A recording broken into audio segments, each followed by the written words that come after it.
Hello दोस्तों, कैसे हैं आप सब। आए हो आप सब बहुत अच्छे होंगे। ये देखिए आज की पूजा, वो पूजा से आरती सब हो चुकी है दोस्तों। और आज है गोपाष्टमी।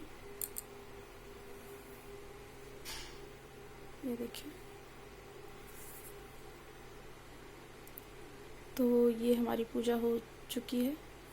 और बहुतों का कमेंट था आंवला नवमी का पूजा का क्वेश्चन था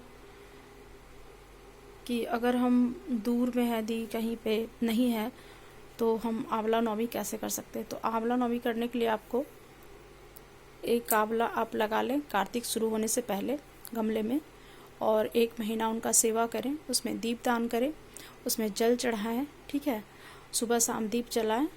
तो वो आंवला आपका 1 महीने सेवा करने के बाद आंवला नवमी के दिन उसमें आप फेरा दे सकते हैं। और कहीं पे पेड़ है मंदिरों में तो बहुत सारे पेड़ होते हैं, तो वहाँ पे जाके आप कर सकते हैं। बाकी हो गया क्वेश्चन कि उसमें क्या चढ़ाना है, क्या खाना है।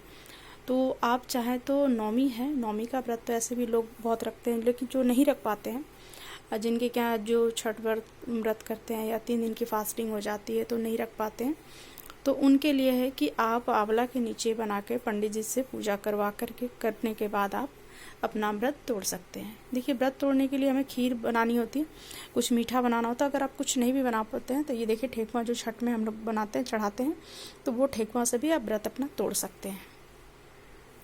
बहुतों को घर में भी आंवला का पेड़ होता है। मेरे घर में भी आंवला का वृक्ष बड़ा सा हो गया है, तो मैं घर में ही पूजा करती हूँ। पंडित जी को बुलाती हूँ, पंडित जी को बुलाने के बाद वहाँ पे मैं भूरा दान करती हूँ आंवले के नीचे। वहाँ पे खीर पूड़ी सब्जी जो भी है बिना लहसुन प्याज के आप बना करके और वहाँ पे खा सकते हैं, और पंडित जी को भी खिलाया जाता है। फिर दान दक्षिणा दे करके आप उनकी विदाई करते हैं।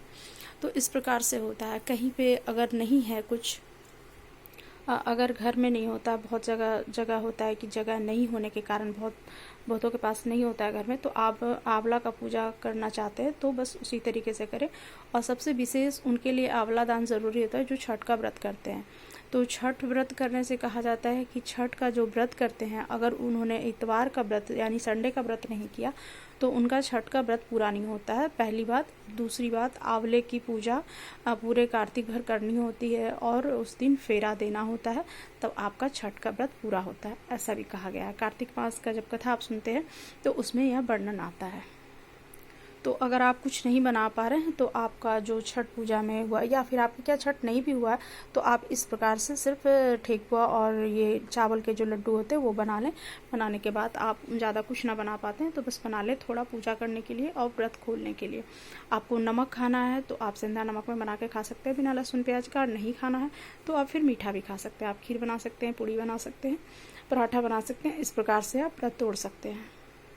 तो पूरा टोटली आप पे डिपेंड करता है कि आपको कैसे पूजा करना है। सबसे मोस्ट इम्पॉर्टेंट इसमें यही होता है, आपका भूरा दान होता है। भूरा दान में आपको गुप्त दान करना होता है। भूरा के बीच में आपको एक होल करना होता है। होल में उसमें पंचरत्न का एक पैकेट आता है, वो डालना होता है। और दक्षिणा अपने हिसाब से, जितना आपका सामर्थ्य है उस हिसाब से आपको भूरे में अंदर भर करके उसमें लाल कपड़ा लपेटने के बाद, कच्चा सूता लपेटने के बाद आपको पंडित जी को दान करना होता है। वो गुप्त दान होता है। कहा जाता है कि सब दान से ऊपर गुप्त दान है। तो आप कोशिश करें कि अगर जितना भी दान आप करते हैं उसे गुप्त ही रखें, अपने तक ही रखें, और जिन्हें दान कर रहे हैं वो जाने, तो बस ये ज़्यादा उत्तम होता है। ऐसा दान जो होता है ना, ज़्यादा उत्तम होता है।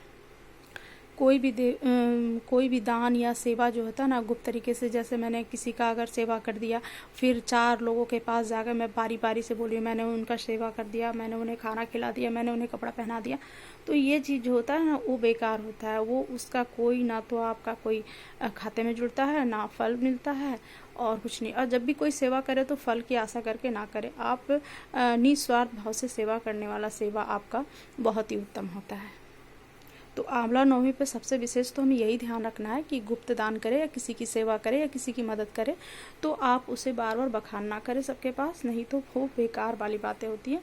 4 लोगों को जो जिनके पास सामर्थ्य नहीं है उनकी सेवा आपने की और उन्हें फिर सुनने में बार बार बुरा लग रहा हो तो वो भी चीज़ बहुत गलत होता है दोस्तों। तो ऐसा ना करें। जब भी कोई सेवा करें तो दिल से करें और जितना सामर्थ्य है आपका उतना ही करें।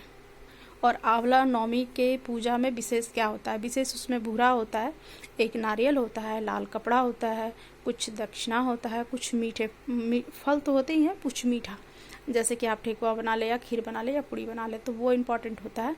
और आपका फेरा देना इम्पॉर्टेंट होता है, पंडित जी का दान इम्पॉर्टेंट होता है, कथा सुनना इम्पॉर्टेंट होता है।